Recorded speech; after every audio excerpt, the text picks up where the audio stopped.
Maintenant que vous avez terminé cet exercice du miroir, je sais qu'il n'est pas évident et qu'il peut paraître ridicule, mais il est super important. Maintenant, on va voir, donc dans ce module de l'apparence physique, on va voir aussi des points importants. On va voir aussi la compréhension de comment obtenir cette apparence physique attrayante. Comment obtenir ce physique qui plaît à la moyenne, à la grande moyenne, voire à la majorité, voilà, qui plaît à la majorité des gens, et par quoi ça passe. Comment on l'obtient. Il y aura un module dédié à la partie sportive et à la diète, donc la nutrition. Mais on va globalement discuter des choses ici. Donc là, pour moi, c'est le sommaire du module 1. Il y aura bien sûr bien plus de détails, mais c'est déjà prendre conscience de vers quoi on se dirige. Le sport, c'est ce qui va vous permettre d'améliorer la plus grande, la plus grande partie du glow-up passe par l'amélioration physique.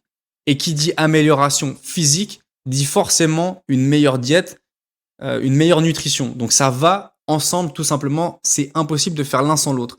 Vous ne pouvez pas faire uniquement du sport et manger mal et espérer avoir du résultat. À la même échelle que vous ne pouvez pas uniquement manger proprement et espérer avoir un corps d'athlète d'Apollon magnifique. Donc c'est un combo, c'est un pack, ça va ensemble. Le sport va avec l'alimentation. Devenir beau gosse et glow up dans sa vie passe principalement par le sport et par l'alimentation. Et ensuite, il y a tout ce qui est le discours, la mentalité, l'élocution, le style, le look, la coiffure. Tout ça, c'est des extras. Mais je juge que la majorité de ce qui permet réellement de glow up passe par le sport et l'alimentation.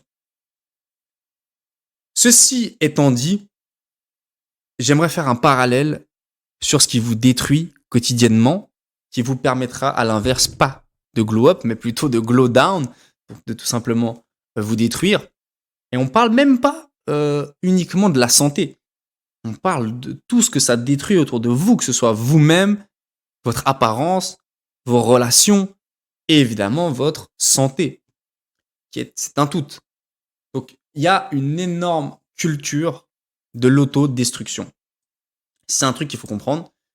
Qu'est-ce que c'est l'autodestruction? C'est tout simplement l'inverse de ce qu'on fait nous et ce qu'on cherche à faire à travers l'amélioration de soi. Et le glow-up, l'autodestruction, c'est tout simplement l'opposé. C'est ce que la plupart, malheureusement, des gens font.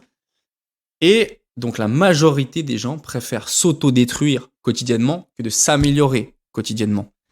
S'autodétruire, on va faire un petit chapitre sur... Je vais faire un petit discours sur ce qu'est l'autodestruction pour bien que vous conceviez les pièges et où ça se trouve, à quel point l'autodestruction est partout. Alors évidemment, dans les médias, dans l'éducation, dans les réseaux sociaux, dans vos amis, l'autodestruction est partout. Comment, on va voir les piliers de l'autodestruction et on va voir comment déjà les comprendre, comment faire en sorte que ça devienne une évidence et que vous les repériez tout de suite pour que vous puissiez y mettre un terme, y mettre fin. Le but, c'est qu'à chaque fois qu'en gros, il y a un truc qui vous dit « Ouh, il y a une alerte qui sonne dans votre tête, ouh là, c'est de l'autodestruction, je n'y vais pas, je refuse. » On va faire simple, les plus connus, le tabac. Toute forme de tabac est mauvais pour la santé. Waouh, ok, cool. Mais c'est réel. C'est génial parce que tellement le marketing sur le tabac, si vous avez la patience un jour, je pense que pour arrêter de fumer, la meilleure des choses, c'est... Bon, d'arrêter, c'est logique. Mais la meilleure des choses pour se rendre compte de toute la supercherie qu'il y a autour du tabac, c'est de regarder un film ou des reportages sur YouTube sur le début du tabac et le marketing qui a été créé autour du tabac pour se rendre compte à quel point vous vous êtes fait avoir et de comprendre les rouages du marketing qui ont permis de vous avoir et justement d'en sortir parce que maintenant vous êtes au courant et vous avez réellement toutes les informations et que vous comprenez que vous étiez juste le client type, que vous êtes fait avoir et que maintenant vous refusez de continuer à vous faire avoir par l'industrie du tabac. Donc regardez simplement un reportage sur déjà le tabac, comment ça a été développé, comment ils ont fait en sorte que ça devienne un phénomène de société et comment ça vous a donné l'impression que vous étiez des gars stylés parce que vous fumiez des cigarettes. C'est ce qu'ils voulaient, c'est ce qui a été inculqué dans les films. Le bad boy du film qui a les jolies filles fument, dans les années 80, etc. Ou même qu'à l'époque, ils avaient engagé des médecins pour conseiller le tabac et la cigarette, ou même des joueurs de foot dans les publicités qui, après l'entraînement, fumaient des clopes pour améliorer leur performance sportive, ce qui est bien sûr, maintenant on le sait que c'est plus trop réel, bien évidemment. Mais à l'époque, il faut voir comment ça a été loin pour vous matrixer, pour vous faire croire que, voilà, sur plusieurs générations, vos parents, etc. Donc c'est intéressant de comprendre le sujet.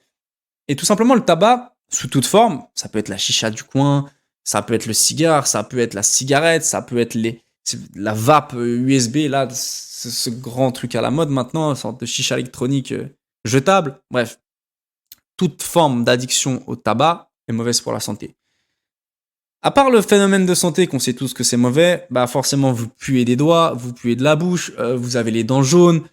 C'est déjà quand même des red flags, quand même des alertes qui devraient vous réveiller. Parce que je pense pas que dans votre quête de glow-up et de peut-être avoir des meilleures relations avec des femmes, je pense pas que si vous puez la clope, vous avez les dents jaunes et vous allez vers un top modèle, ça va pas forcément fonctionner. Je vous laisse imaginer, à l'inverse, si cette top modèle qui vient vers vous pue des doigts, a les dents jaunes et souhaite vous embrasser avec la gueule qui pue, je suis pas forcément convaincu que ça vous ferait très plaisir. Donc, encore une fois, c'est pas parce que t'es beau gosse que fumer, ça gâche pas une grande partie, malheureusement, de ça, tu vois. Donc, je pense que comprenez les bases, les gars. Vous voulez être une meilleure version? Faites les choses qui vous permettent de le devenir. Et il y a aussi un exercice qui est sympa à faire quand vous êtes peut-être encore en train d'hésiter de pourquoi j'arrêterais de fumer? Pourquoi, en fait, c'est pas bien de fumer? Pour chaque chose, vous avez un doute. Vous pouvez très bien prendre dans votre cahier les pour et les contre de la cigarette. Vous faites sur une feuille le mot cigarette, le tabac, peu importe ce que vous fumez, quoi. Colonne 1, les raisons pour lesquelles c'est intéressant ou potentiellement c'est positif ou c'est un avantage de fumer. Et puis de l'autre côté, donc dans la deuxième colonne, les contre. Pourquoi c'est mauvais, pourquoi c'est pas intéressant, pourquoi il faudrait pas fumer. Et si la colonne qui est contre a tout simplement plus d'arguments, vous le faites pas, quoi. C'est aussi simple et bête que ça. Dans chacun des choses qui sont mauvaises pour vous, que ce soit une relation, que ce soit un business, que ce soit une rencontre, peu importe que ce soit dans quelle catégorie on est, soyez assez grand pour vous mettre face à les pour et les contre réels et pas que uniquement ce qui vous arrange pour accepter si oui ou non vous le faites. Et pour la cigarette et le tabac, etc., c'est très simple. Je veux dire, le pour, alors, il faut déjà chercher parce qu'il n'y en a pas, mais le pour serait de faire partie, surtout quand vous êtes peut-être dans les années jeunes, 14 à 20 ans, vous faites partie d'une catégorie de gens un peu stylés, parce que c'est ce qu'ils vous ont vendu, hein. Moi, personnellement, à mon stade de vie, je ne trouve pas du tout que les personnes qui fument sont stylées, mais c'est vrai que quand on est au collège ou au cycle, bref, dans les écoles jeunes, voilà, les bad boys, ils fument, les gars un peu huppés, un peu à la mode, ils fument, les lascars, les trucs, voilà, on est dans ce truc dans les clips, ils fument, les boss, ils fument les cigares, la chicha était aussi tendance à un moment donné, avec tout ce côté Qatari, Dubaï, etc., phénomène en rebeu. Dans les clips, dans la musique orientale et tout ça. Donc la chicha a eu ce côté hype, avec son bon marketing, avec ses saveurs, ses goûts, voilà, pomme, menthe, cerise, bref. Après, ils ont encore développé beaucoup le tabac par rapport au goût. Et donc voilà, on appartient, si vous voulez, à une catégorie un peu branchée des jeunes parce qu'on fume. En tout cas, c'est ce qu'on veut vous faire croire. Donc ce serait le seul argument, ce serait un argument d'appartenance à un groupe de gens. Ok. Et puis ça se marie assez bien avec l'alcool quand on est en soirée, c'est un bon combo. Ouais, ça fonctionne pour les personnes qui souhaitent s'autodétruire. Mais maintenant, si on prend les contres, déjà le plus haut argument, c'est mauvais pour la santé. Je sais pas, moi personnellement, payer, prendre mon argent que j'ai gagné difficilement pour m'autodétruire, me saboter, me tuer la santé, je comprends pas. J'arrive pas à comprendre. Je vais dans un magasin de tabac, ou peu importe, je ne sais pas, ce genre de choses-là, mais je dépense 10 euros ou peu importe le prix du paquet actuel dans le pays où vous vous trouvez, mais je dépense une somme pour acheter ce paquet. Au-dessus, c'est marqué que ça va me tuer, avec une photo d'une gorge perforée dont je n'ai tout sauf envie d'avoir la même. Je paye pour ça, et j'ouvre mon paquet, et je suis là, et je la fume, la cigarette. Ok, là, il y a un problème, hein, mais j'essaie de vous le faire comprendre. Et puis, je continue quotidiennement à répéter cette action, donc à perdre de l'argent, à me tuer la santé. Bon, voilà, ça c'est le contre. Et puis, je pue de la gueule. Ouais, quand j'embrasse une femme, je suis pas sûr que ça fait kiffer. Quand je parle avec un ami, je suis pas sûr que ça le fait kiffer mon haleine, donc au niveau de l'hygiène. Ensuite, j'ai les dents jaunes, voire trouées, voire des problèmes énormes qui peuvent arriver, en plus de l'aspect visuel que mon sourire dégage et ma dentition dégage à cause des années de cigarettes. Ouh là là. Et puis, en plus de ça, j'ai les mains qui puent. Donc faire un câlin ou checker un pote, même juste serrer une paire de mains, le mec a pris sans ses doigts lui-même, non fumeur. Force à lui, courage. Donc, ouais, tout ça. Après, forcément, la pièce où tu fumes, ça pue. La voiture dans laquelle tu fumes, ça pue. Tes habits, ils puent. Tes cheveux, ils puent. Vous avez compris le principe de la mauvaise odeur. Et puis après, je dois acheter encore des accessoires qui vont pour régler ces problèmes que je suis en train de te décrire, à part le côté je perds ma santé qui emmèneront sur des opérations coûteuses, des problèmes à long terme.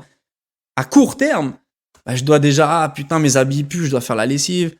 La pièce où je suis, finalement, elle pue, il y a personne qui veut traîner chez moi, à part d'autres mecs qui fument. Il fait froid dehors, mais je peux pas fumer dedans. Il faut que j'aille vite sortir fumer une clope.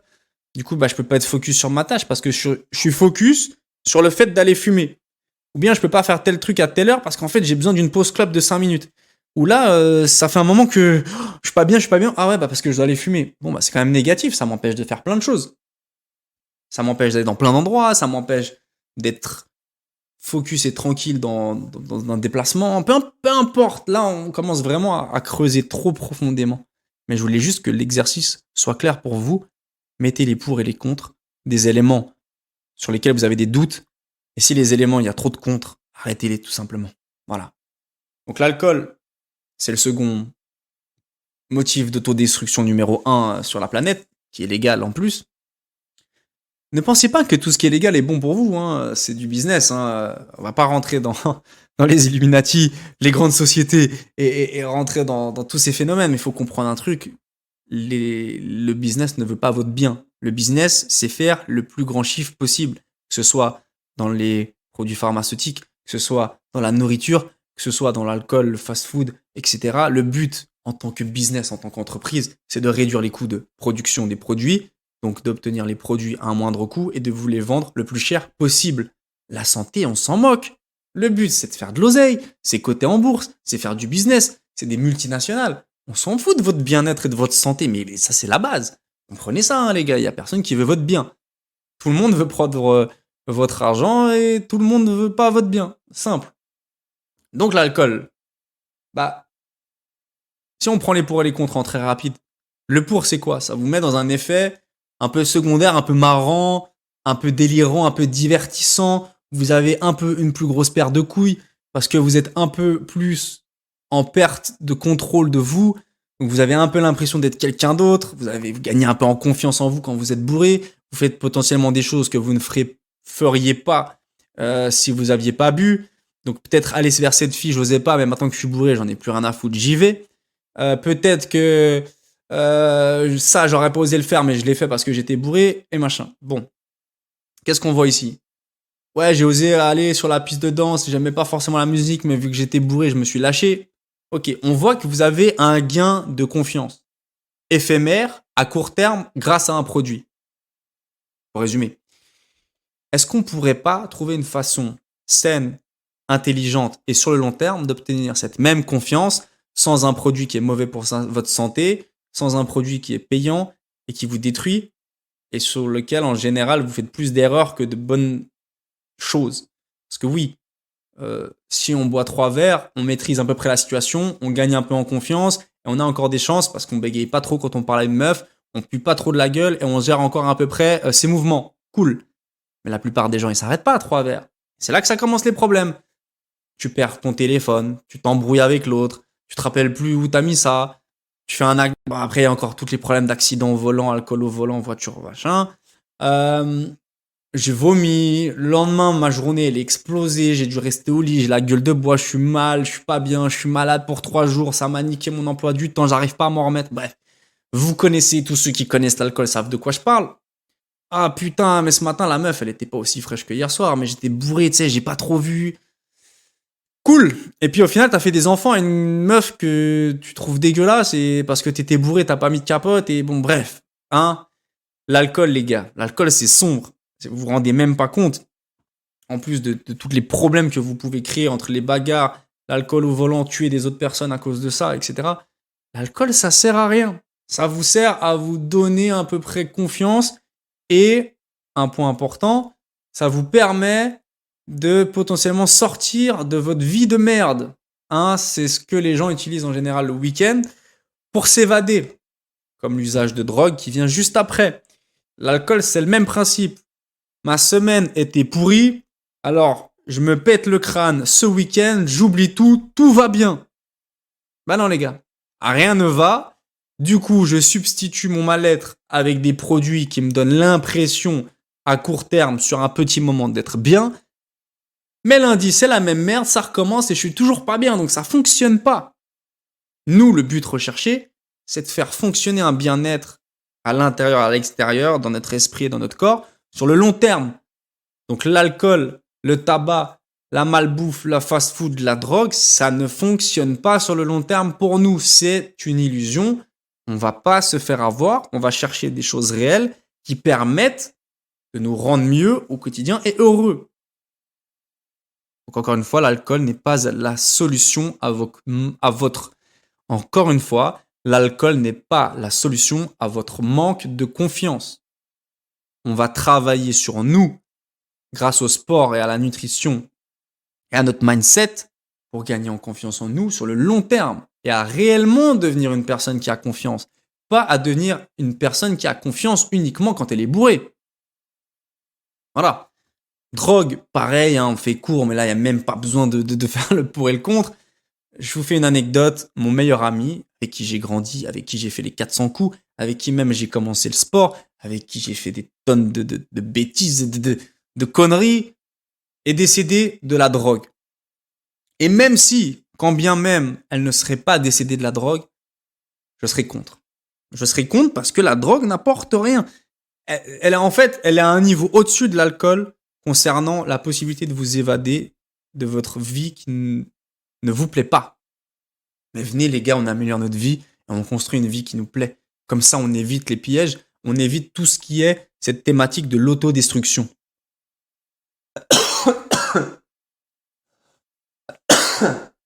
Oh putain. Non, c'était la séquence émotion, hein. Vous savez les gars, j'ai perdu un être cher, voilà, c'était mon meilleur ami. Et je pense que j'en serais pas là aussi, peut-être. J'ai pris conscience de beaucoup de choses. Et j'espère réellement... je fais pas de la prévention, je suis pas dans ce truc. Non à la drogue. Les gars, la drogue, ça a tué tellement de gens, ça a créé tellement de malheur. En fait, ça a rien créé de positif. Éloignez-vous de ces choses-là, vous ne les maîtriserez jamais. Vous ne maîtriserez jamais la drogue, vous ne pourrez jamais réellement vivre sur le long terme d'une bonne manière en pensant maîtriser votre addiction. Ne soyez pas dédrogués, refusez la drogue. Il y a un truc par contre, c'est que je peux concevoir que la drogue, une fois que tu l'as goûtée, tu découvres une certaine... tu sais, c'est comme le sucre. Il y a plein de reportages que je vous invite à regarder sur le sucre qui sont très intéressants et qui sont comparés à la drogue. La difficulté d'arrêter le sucre est toujours comparée à la drogue forte, à la drogue dure, parce qu'elle en est tout aussi difficile. L'addiction au sucre est toute difficile. L'addiction au sucre est toute... l'addiction au sucre est tout aussi difficile à arrêter que l'addiction aux drogues les plus fortes. Voilà. Le shot de dopamine qu'amène le sucre à votre cerveau, c'est à peu près l'équivalent de la drogue.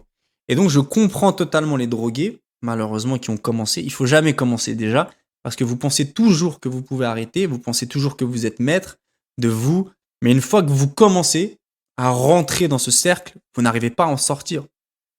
Et donc, la seule solution pour ne pas rentrer dedans, c'est de dire non. C'est de concevoir que vous êtes peut-être pas assez fort, d'accepter le fait, parce qu'on croit toujours qu'on est plus fort que la drogue, accepter que vous ne l'êtes pas dès le départ et refuser, même en petite quantité, de tester la drogue. Si vous avez des amis qui sont dedans, ils veulent toujours vous faire rentrer dedans.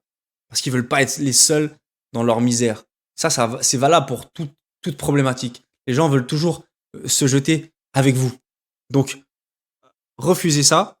Entourez-vous de personnes qui sont saines et refusez ça. Et par rapport à la drogue, il y a aussi le sport, hein. Dans le sport, malheureusement, il y a un côté sombre, un côté dark, qui sont les produits. Il y en a plein, on va pas commencer à les citer. Mais c'est aussi comparé à une drogue, car ça vous améliore vos performances physiques, pas votre santé bien évidemment. Et ensuite, on est dépendant de cet effet-là. On n'accepte pas de se voir remaigrir, reperdre ce qu'on a gagné grâce au produit. Et donc, on a de la peine, voire quasi impossible de nouveau arrêter. Donc voilà le principe de dépendance. Essayez tout simplement d'être dépendant à des choses saines. Soyez dépendant aux bonnes rencontres. Soyez dépendant à un sport sain. Soyez dépendant à la bonne nutrition. Soyez dépendant aux bonnes relations. Soyez dépendant au soleil, mais ne soyez pas dépendant au fast-food, drogue, alcool et tabac. Et du coup, le dernier point, c'est le fast-food, la malnutrition. Bien sûr que notre cerveau, faut comprendre, c'est que c'est des formules de taux de sucre, des formules de graisse, des formules qui ont été développées pour que votre cerveau, une fois ingurgité cette nourriture de fast-food, ça fasse un pic dans votre cerveau. Waouh, c'est incroyable. Bien sûr qu'on n'a pas ce même effet de dopamine, ce même pic de montée dans le cerveau, de bonheur, de bien-être quand on mange un brocoli. Mais c'est un piège. C'est aussi simple que ça, c'est de l'autodestruction. Eux, ça leur coûte pas cher. Ils ont développé la formule exacte, parfaite du taux de sucre par rapport à l'aliment pour vous rendre dépendant à la consommation, pour vous faire reconsommer ce produit, donc le racheter, donc gagner plus d'argent. Et vous êtes prisonnier à croire que c'est bon et que ça vous fait kiffer, alors qu'en fait, c'est une forme de drogue qui a été mise en place pour que vous consommiez ce produit-là, qui est mauvais pour vous. Bien sûr que le marketing est incroyable. C'est indéniable qu'ils ont fait ça. J'applaudis. Je respecte le travail qui a été fait à travers ce marketing qui vous donne envie de consommer des fast-foods comme le McDonald's, le Burger King, le KFC, peu importe les marques préférées de vos paquets de bonbons, de chips, de tout ce que vous voulez. Mais c'est mauvais pour vous et ça a été créé au moindre coût, faisant de vous des consommateurs de ces produits. Eux, ça leur coûte pas cher, ils leur revendent cher. Tant pis pour votre santé, vous êtes addict, c'est votre problème. C'est une drogue légale, le fast-food, encore une fois. Donc apprenez que c'est pas ça que vous voulez réellement mettre dans votre corps au quotidien. C'est pas ça, c'est un piège tout simplement. On est là pour améliorer notre vie, on est là pour éviter les pièges. Donc le fast-food est un piège de plus qui n'apporte rien en valeur nutritive, qui n'apporte rien sur votre vie de tous les jours, sur votre bonheur, sur vos performances sexuelles, sur votre physique, sur votre mental, ça n'apportera jamais rien. Aucun. Il n'y a rien d'objectif là-dedans. Par contre, à court terme, dans votre cerveau, on a un pic de dopamine, c'est incroyable, oh, c'est trop bon. Ok, c'est choisir la facilité. Vous voulez faire partie des gens qui sont faibles, les personnes, les weak. En anglais, ça s'écrit weakness. Hein, les gens faibles. C'est ça que vous voulez faire partie. Les gens nuls comme ça, éclatés au sol, avec un gros ventre, qui sont là dans des fast-food avec des boutons sur le visage et qui voient plus leur sexe tellement leur ventre il est gros. C'est pas ça. Pourtant, traîner dans un fast-food, regardez les gens. Rentrer dans une salle de sport ou dans un milieu sain et luxueux et regardez les gens, pleines de vitalité, bronzés, soignés, beaux gosses, classe. Ah! Et rentrer dans un fast-food dégueulasse. Vous voulez faire partie de quelle catégorie, sincèrement? On le sait déjà parce que vous êtes là, on est entre nous déjà. On a déjà filtré les gens. Mais prenez conscience de toute la supercherie et de tous les pièges. Prenez vraiment conscience, les gars. Les pièges, ils sont partout, c'est incroyable. Donc c'est au quotidien, notre but premier, maintenant que vous savez tout ça, même si il y avait une part dans votre cerveau qui le savait déjà, on va pas se mentir à nous-mêmes, on savait déjà que c'était mauvais, Mais prenez en compte, notre but ultime dans le glow-up, c'est d'éviter les pièges. Dans tous les aspects de notre vie, on veut du bien. Évitons les pièges ensemble. Maintenant, il y a des pièges un peu plus subtils qu'on n'a pas forcément conscience tout de suite. Il y a les pièges simples. La musique, par exemple. Il y a des musiques qui vous donnent la joie, qui sont positives, puis il y a des musiques négatives. Rien que ça, il y a déjà deux catégories. Musique qui peut te mettre un peu dans une forme de dépression, musique qui peut te mettre dans une pseudo-mentalité violente. Moi, je suis un grand fan rap français, rap américain, drogue, pute. Je te frappe, je te vole, je te tue, je te truc. Je viens récupérer ton terrain, je te tire dessus, nanana. Mais, est-ce que tu penses pas que à long terme, ça fait des dégâts sur ta façon de parler, ta façon d'agir, ta façon d'être? Est-ce que tu te perds pas dans un personnage que tu n'es pas à travers même le cinéma, les films que tu as regardés, les séries, les trucs? Est-ce que tu te prends pas pour des personnes que tu n'es pas? Est-ce que tu n'écoutes pas une musique qui est au final négative, qui te tire tout simplement vers le bas? Nous, notre but, tous ensemble là, c'est de se tirer vers le haut, c'est de chercher de la positivité. Mais si déjà dès le matin tu te lèves, tu mets des sons fils de pute, je vais te tirer dessus. Moi j'adore ces sons-là musicalement. Déjà j'essaie de les écouter potentiellement dans des langues que je ne comprends pas. Je sais que j'aime beaucoup le rap allemand, des fois le rap américain je comprends pas tout. Il y a du rap italien, il y a du rap, peu importe. Et déjà quand je l'écoute dans une langue que je ne comprends pas, je ressens cette énergie quand même assez lourde et pesante et négative, sombre, mais je l'utilise. Moi personnellement, j'ai appris à l'utiliser dans un cadre précis. Pour le sport, je sais que j'adore cette musique violente parce que ça me permet à moi de me déchaîner, de donner cette négativité à la salle. Je pousse, je frappe, je truc, je mets ça là-dedans. Si j'écoutais Sous le soleil des tropiques, alors que je suis en train de faire mon développé couché à 100 kilos, ok. Mais quand je suis sur mon balcon en train de kiffer ma life avec ma femme ou à la plage ou peu importe, dans un voyage, un truc positif, je vais éviter les trucs sombres. Je vais éviter parce que c'est un piège. Donc le piège déjà, faut en être conscient. Il est subtil. Mais à long terme, ça fait des dégâts. Quand vous évoluez sur vos business et tout ça, la négativité, la musique sombre, c'est pas ce qu'on veut. La musique qui te met dépressif, c'est pas ce qu'on veut. Voilà. Comprenez que les pièges, des fois, ils sont même dans des trucs qu'on n'a pas conscience. Dans la musique, ah ouais. Dans les séries qu'on regarde, ah ouais. Dans la télé, dans les films. Essayez d'attirer la positivité au quotidien, dans les informations. Pareil, le journal, les infos à la télé de manière générale, vous n'êtes pas maître de l'information. Et la plupart, je pense le 90% des informations qui viennent de ces médias, que je viens de citer, papier, donc journal papier, télé, chaîne d'information, radio, etc. 90% des informations que vous obtenez, qui passent par votre esprit, sont négatives. Si tu te lèves le matin, t'entends que telle personne a été tuée, que l'autre il est mort, que lui il a fait tel accident, que l'autre il est en prison, que l'autre il a découpé ses enfants pour les mettre dans un réfrigérateur. Comment toi tu penses que ça impacte ton humeur, ton énergie, ta positivité? Ah, tout de suite tu deviens sombre, tu deviens. Nous ce qu'on cherche c'est à devenir une. Voilà. Lève-toi le matin, écoute quelque chose de positif, un podcast, une méditation, une musique qui te met dans une énergie de la funk, du reggae, peu importe, cherche ce qui te. Toi, quand ça vient dans ta zone d'énergie, quand tu ressens le truc, tu ressens le positif. Parce que, bien sûr qu'on n'est pas tous dans des pays où tu te lèves le matin, tu as un grand rayon de soleil sur le balcon. Peut-être t'as pas de soleil. Trouve des variantes qui vont t'apporter cette même positivité pour rayonner. Comme je le dis toujours, certaines plantes ont besoin de plus de soleil pour grandir. Mais dans tous les cas, on a besoin de positivité pour devenir un être d'énergie positif aussi. Donc, tout ce qui est négatif, au fur et à mesure, ah, j'ai vu que c'était négatif, j'enlève. Ah, cette personne, chaque fois qu'elle me parle, c'est pour me dire que quelque chose ne va pas, qu'il y a un problème, qu'il parle sur des gens. Ah, négatif. Ah, enlève. Cette musique, je vais te tirer dessus, non. Ah, négatif. Ah, cette nourriture, double burger sauce qui coule sur mon t-shirt que quand je mange après, Je suis down, j'ai envie de dormir en plein après-midi, je suis comme ça. Ah, négatif, mauvaise énergie.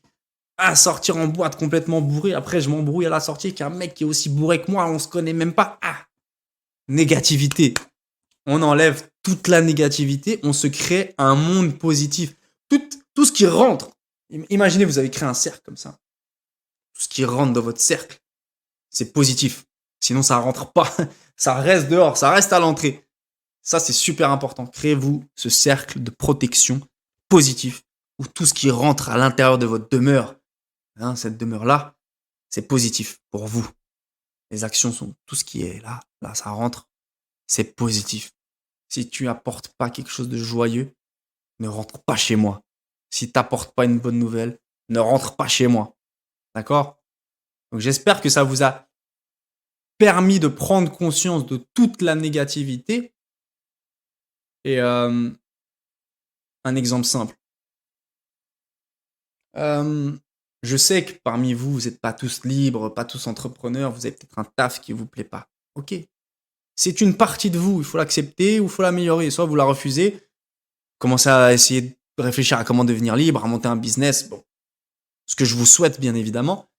Soit vous dites, bon, c'est vrai que je kiffe quand même un peu mon taf, et déjà dans votre propre travail, il y a des manières d'améliorer, dans la façon dont vous allez parler avec vos collègues, de certains collègues je parle pas avec, moi je mets mes écouteurs pour travailler, moi je fais ci, moi je fais... Bon, ça dépend évidemment du travail que vous faites, il y a des manières d'améliorer son travail au quotidien. Et même, il y a des manières d'améliorer avant d'aller au travail, pour accepter ce que vous allez faire, et une fois que vous sortez du travail, il y a de nouveau une manière de faire en sorte que l'énergie soit meilleure entre.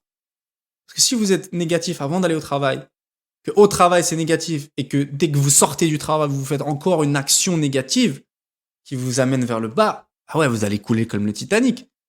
Moi, je sais que quand j'ai des journées dures, ça m'arrive, des choses qui vont pas, des choses compliquées, je sais que j'ai mon heure de sport qui va me remonter le moral. Je sais que j'ai ma petite session sous ma douche avec ma musique, avant de ça ou après, qui va me faire kiffer. Donc je vais, ou peut-être ma balade en forêt avec mon chien qui va me donner, loin de tout bruit, je sais que je vais trouver des choses dans ma journée qui vont me remonter l'énergie. Donc à vous de mettre en place des stratégies qui vont vous permettre ces mêmes entrées de positivité. Et voilà, tentez de déjouer les pièges. Les pièges, vous allez en voir tout le temps. Et notez-les. Dès qu'il y a un piège, oh, ça vous fait ouf, où je sens le truc arriver, note dans mon cahier. Ouais, c'est vrai que ça, c'était un piège. Plus vous notez les pièges au fur et à mesure, moi j'ai des listes énormes de pièges que je vous donne un exemple tout con, mais des fois, je rentre dans un truc où je vais commencer à débattre avec une personne, on n'est pas du même avis. Ça va m'apporter quoi à moi de donner mon avis à cette personne, si de base elle n'est pas d'accord, et moi ça m'intéresse pas à son avis. Je vais pas le faire changer d'avis. Bah, tout simplement, éviter les débats, éviter de rentrer dans une position qui permet un débat. T'as ta vision, j'ai ma vision. Je respecte ta vision, respecte la mienne, restons à distance. Je rentre pas dans le débat, j'ai même plus d'énergie pour ça. Tu vois, c'est que des choses comme ça. Apprenez à voir les pièges, à déjouer les pièges. Et pareil, il y a des fois, on va faire un trajet en voiture. On sait qu'on a une heure de trajet pénible. On sait qu'il y a des bouchons. C'est pareil pour tout le monde. Mais tu as deux façons de voir le bouchon. Le bouchon, de toute façon, on va se le prendre, on va être coincé, on va tous être dans la file de circulation dans notre voiture. Bah, tu as celui qui pète un plomb. Ah, ça avance pas. Ouais, mais ça va pas faire avancer plus vite, malheureusement. Et puis tu as l'autre vision. Ah bah parfait, j'ai une heure pour moi. Je peux faire un coup de fil important que j'avais besoin de faire. Je peux mettre un podcast que j'ai pas eu le temps d'écouter qui parle d'un sujet super intéressant que j'avais envie d'apprendre. Ça me change quoi au final que je l'écoute dans mon canapé ou dans ma voiture? J'ai une heure à tuer. Autant la tuer d'une manière positive. J'ai appris quelque chose. J'ai même pas vu le trajet. Ok, j'ai optimisé mon heure qui devait être catastrophique parce que j'étais bloqué à m'énerver en un truc positif où j'ai appris pendant une heure comment améliorer ma vie grâce au tel podcast ou tel cours ou telle vidéo que je voulais. Voilà. Deux façons de voir le problème et deux façons différentes à l'issue. C'est ça que j'ai envie que vous compreniez dans l'évolution. Et encore un dernier point qu'on peut voir dans... Donc là, on a vu plutôt les pièges et les choses à éviter. Et il y a un dernier dernier point qu'on peut mettre dans le physique, il y a bon, la gestuelle, ça fait partie du physique. Bah voilà, ça fait partie de votre personnage, de ce que vous dégagez, votre prestance. Mais il y a la posture. Si je vous parle comme ça, ouais, alors ce serait bien que vous améliorez. Excusez-moi. Ce serait bien que vous améliorez votre posture. Et puis bah ouais, franchement les gars, ce serait vraiment important que vous améliorez et pensez à ça. Hein. Ce serait vraiment bien que vous vous teniez d'une façon différente, que vous améliorez votre posture. Ben voilà, l'énergie, elle était différente dans les deux cas. La posture, c'est aussi un peu la première impression que vous allez dégager de vous. Est-ce que vous êtes une personne renfermée? Est-ce que vous êtes une personne qui a confiance? Est-ce que vous êtes une personne attractive, imposante, qui prend de la place ou qui se fait tout petit? Voilà. Eh ben, que vous soyez en train de rencontrer un homme, une femme, un partenaire de business, un collègue, un futur investisseur, un futur patron en embauche par exemple, et ben c'est ce genre de choses qui fait que quand vous rentrez dans la pièce, vous dégagez une énergie. Et pareil, elle doit être calculée, elle doit être positive, c'est votre aura. Et ça passe bien évidemment par la posture. Ensuite, on revoit aussi le fait que, et en second plan, le fait que vous ayez une mauvaise posture à long terme impacte forcément votre colonne, votre santé, votre dos, ce qui fait que vous allez finir comme un petit vieux pour... Voilà, il y a plein de problèmes liés au dos. Si on a une mauvaise posture, surtout de nos jours, on fait beaucoup de travail assis, on n'a pas forcément la bonne chaise, on n'est pas forcément amené à faire de l'exercice au quotidien. Et donc tout ça peut impacter négativement votre position. Donc, bien sûr, depuis que vous êtes petit, vous l'entendez, tiens-toi droit, mets-toi droit. Il y a une raison. Donc déjà, ayez la bonne chaise. Si vous n'avez pas les moyens ou la possibilité de travailler d'une manière agréable, eh ben, prenez l'habitude. Je vais vous mettre un petit outil qui est pas mal. Ça vous permet de recevoir une notification, si vous êtes quelqu'un qui travaille en tout cas sur un ordinateur, de vous mettre un petit pop-up qui va vous donner une notification genre tiens-toi droit, genre le rappel, ou tu peux mettre la phrase que tu veux, mais pour te rappeler, parce qu'on a tous tendance à un peu être comme ça, ah ouais, mets-toi droit. Parce qu'un jour, je parle avec un ami à moi, et je lui dis, ouais, j'ai trouvé une solution pas mal, je vais vous mettre aussi, ça reste une possibilité, c'est que vous avez des sortes de sangles, sorte de, voilà, que vous attachez comme ça peut être en cuir ou en tissu, puis vous pouvez serrer comme ça, puis ça vous tire un peu le dos en arrière, ça vous permet de vous forcer à cette position-là. Mais dès que vous êtes en déplacement, vous n'avez pas forcément toujours envie de porter cette, cette combinaison ou cet accessoire, et ben vous vous relâchez de nouveau. Donc, à long terme, ça ne règle pas forcément le problème. Par contre, la solution pour le régler, c'est que quotidiennement, il y a un rappel qui s'installe dans votre cerveau, parce que tout simplement, on va dire que votre cerveau est un programme. Et donc, si vous avez la notification qui pop-up tout le temps, à force, c'est ancré dans votre cerveau. Puis un jour, vous êtes au restaurant et vous avez un rappel mental qui vous rappelle cette notification. Tandis que si vous n'avez pas forcément ça dans la tête, ça vous sort de l'esprit. Alors que là, le but, c'est de le corriger par votre esprit, par le rappel de prendre la bonne position. Bonne position au quotidien. On est droit, on se tient bien. Ça nous grandit, ça nous rend plus imposant, plus fort, plus en confiance. Et peu importe le business ou la personne que vous avez en face de vous, eh ben vous aurez des meilleurs résultats avec cette personne si vous avez confiance en vous. Et la confiance passe également par la posture. Donc on adopte une posture qui va avec cette vision de confiance qu'on veut donner aux gens. Parce qu'un jour vous serez face à une femme, vous devez lui donner confiance, que vous pouvez assurer ses arrières, que vous pouvez être là pour la sécuriser, que vous êtes l'homme de la situation. Un jour, vous serez là face à un patron, vous voulez à cet entretien d'embauche. Vous voulez ce job, il faut le prouver. Un jour, vous serez là avec un investisseur ou un partenaire de business, en train d'expliquer un business plan, et le ton de la voix, les mots utilisés, La prestance, le corps que vous avez va, oui ou non, donner confiance à la personne que vous avez en face de vous. Et c'est important de travailler pour mettre les chances de notre côté. Donc, améliorer votre posture et évidemment, au quotidien, il y a des exercices, je vous mettrai quelques liens, d'exercices sous forme de 10 minutes que vous pouvez faire quotidiennement pour améliorer votre position, pour améliorer votre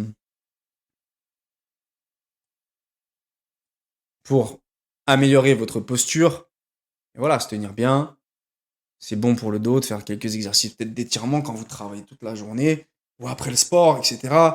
Face à un mur. Et voilà, il y a plein de petites choses qu'on peut faire pour améliorer notre posture. Voilà. Donc je vais vous mettre les liens en dessous de la vidéo. Vous pourrez retrouver tout ce qu'on a vu là. Et rappelez-vous d'un principe important. Pour ceux qui ont une voiture, vous mettez la bonne essence dedans, non? Il me semble. Et il me semble même que si vous mettiez pas le bon carburant, la bonne essence dans votre voiture, le moteur pouvait potentiellement avoir un gros problème. Et donc votre voiture pourrait potentiellement vous lâcher. Pour le simple fait d'avoir mis l'essence d'à côté, le mauvais plein. D'accord? Concrètement, vous pouvez casser votre moteur en ayant mis une fois de la mauvaise essence dedans. Donc, faites attention à mettre la bonne essence dans la voiture, on est d'accord? Et dans votre corps. Pourquoi vous ne faites pas la même chose? Pourquoi vous ne mettez pas de la bonne essence dans votre corps? L'alcool, la drogue, le tabac, la malnutrition, ça rentre dans votre corps. On va comparer ça à de l'essence. Pourquoi vous mettez la mauvaise essence? C'est votre moteur à vous qui est impacté. C'est vous qui aurez des problèmes. Comparez-vous votre corps à une voiture ou une machine. C'est votre machine qui aura des problèmes. Pourquoi vous vous auto-sabotez? Pourquoi vous mettez la mauvaise essence dans votre machine? Pourquoi vous lui donnez pas du bon carburant pour fonctionner?